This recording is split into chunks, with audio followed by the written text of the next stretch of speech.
At Thanksgiving, my family laughed when my brother declared I was still single and wasting my life. But the door opened, and in walked my husband with our baby boy, leaving them speechless.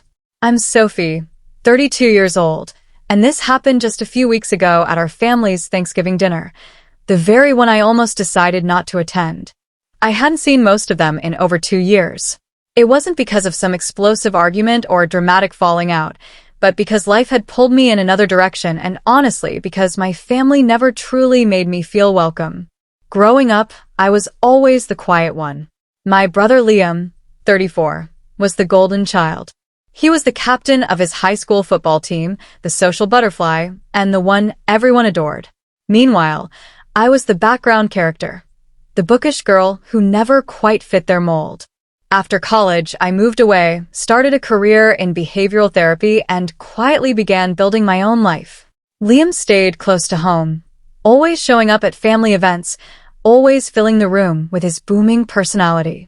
He drifted from job to job, reinventing himself every few months, but he spoke about his adventures with such confidence that everyone treated him like a success story. I, on the other hand, kept my achievements private. During the pandemic, I married the love of my life, Daniel. It was a small courthouse wedding, just us and a few witnesses. We didn't post pictures on social media or send out announcements. We chose peace over performances. And earlier this year, we welcomed our son, Ethan. Becoming a mother changed me in ways I can't even describe. It filled a space in my heart that had always been waiting for him. But did I share that with my family? No. And the reason was simple: they never asked. My mom occasionally sent chain messages or briefly asked if I was still working with troubled kids. But no birthday wishes, no "how are you doing?" calls, no real effort to know me. Eventually, I got tired of being the only one trying. So, I pulled back. I stopped replying. Il chose silence. Then this year, out of nowhere, my mom sent a Thanksgiving invitation. The wording was formal, almost cold. "It's been a long time. We miss you." Something about it felt strange, but against my own doubts, I said yes. I didn't tell them that I was bringing Daniel or that we had a baby. I kept it simple. "I'll be there around 4. When I walked in that day, it was like time had stood still. My aunt greeted me with a tight smile, saying, "Look who finally decided to show up." My dad barely glanced at me, muttering, "Still in that city job?" Then Liam took his chance to humiliate me, mocking me for being still single, while everyone laughed. I bit back the words I wanted to say, because deep down I knew what was about to happen next would speak louder than anything I could ever say. The doorbell rang at that perfect moment. I opened the door to see Daniel holding Ethan, and it felt like the universe itself had timed it just right. We stepped back into that dining room as a family, something they never imagined for me. The silence that followed was almost sweet. The same people who had mocked me moments ago couldn't find a single word to say. And that was only the beginning of the night that would change everything between us. The silence at that table was so heavy it felt like it could crush the walls around us. My mom blinked rapidly, like she was seeing a ghost instead of her own daughter, standing there with a husband and a child. My aunt gripped her wine glass, like it might shatter in her hand. Liam looked as if someone had pressed pause on his entire existence, his face frozen somewhere between shock and embarrassment. Daniel, calm as ever, stepped forward with a sweet potato casserole we had brought, placing it down with a casual smile. "We brought this along," he said lightly, "and extra baby wipes, just in case you're running low." His calmness was the perfect contrast to the awkward stiffness around the table. Finally, my dad cleared his throat, his voice a mixture of confusion and hesitation. You're married?" he asked, as though the word itself felt strange on his tongue. I nodded slowly, my smile steady.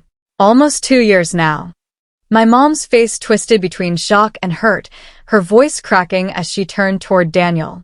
"And you didn't tell us?" No wedding? No invitation? No, she didn't even finish the sentence with the word grandchild. She just let it hang in the air like a suspicion. Daniel, completely unbothered, smiled politely. Nice to meet you too, he said, his voice gentle but firm. Ethan gave a soft babble and rested his face against my shoulder. I kissed the top of his head before sitting down at the end of the table, Daniel taking the seat beside me. I adjusted Ethan's little turkey-themed onesie and spoke calmly, even though my heart was racing. Because for 10 years, I've been nothing but an afterthought at this table. Liam scoffed loudly. Oh, come on. Don't make it dramatic. I turned my head toward him, my voice steady. You interrupted every update I ever tried to share just to talk about your so-called startups that never lasted. And just minutes ago, you mocked me for being single. Even now, you're trying to make this moment about you. Silence hung over the table. I stopped reaching out because no one ever asked about me. Not one of you remembered my birthday last year. But now that you see a baby, suddenly it's all. Why didn't you tell us? My words landed heavy, the truth settling into the room like a stone dropped in water. Daniel reached over, placing a comforting hand on my arm. He didn't need to say anything. His presence alone told me he was with me, protecting me with his quiet strength. I took a breath and continued. I don't hate anyone here, but I stopped expecting you to show up for me. So, I built a family of my own. Just then, Ethan squealed with pure joy, clapping his tiny hands together before trying to chew on a spoon. For a moment, I laughed, whispering, he's teething. That spoon is his new best friend. The entire table remained silent, their expressions torn between curiosity, regret, and discomfort. At last, my mom whispered softly, Can I hold him? I looked at her, really looked at the woman who had once told me not to talk about my career to my grandparents because they wouldn't understand. The same woman who changed the subject whenever I spoke about my relationship. The same woman who forwarded Liam's achievements to everyone in the family but rarely mentioned mine. I spoke gently but firmly. Maybe later. Right now, he's with his real mom. My words hung in the air, and for a moment, I thought I saw a tear form in my dad's eye. Dinner continued in a strange way after that. Forks moved, glasses were lifted, music played softly in the background, but the energy in the room had shifted permanently. My dad kept staring at his plate like it held secrets. My mom stole glances at Ethan, almost like she couldn't believe he was real. And Liam, he just drank another beer, avoiding my eyes completely. But I didn't need their apologies. I wasn't there for that. I was there to be seen, finally, fully seen. A few minutes later, my mom leaned over and muttered under her breath, You could have at least told someone. Your cousins, your aunts, me. I didn't raise my voice. I simply answered with calm truth. You didn't call when I moved to a new city. You didn't respond when I shared my promotion. You didn't even check in when I stopped speaking for over a year. You had the chance to ask. You just never did. She opened her mouth, then closed it again. This time, she had no words. My aunt tried to rescue her, saying, Well, families drift apart, but babies bring people together.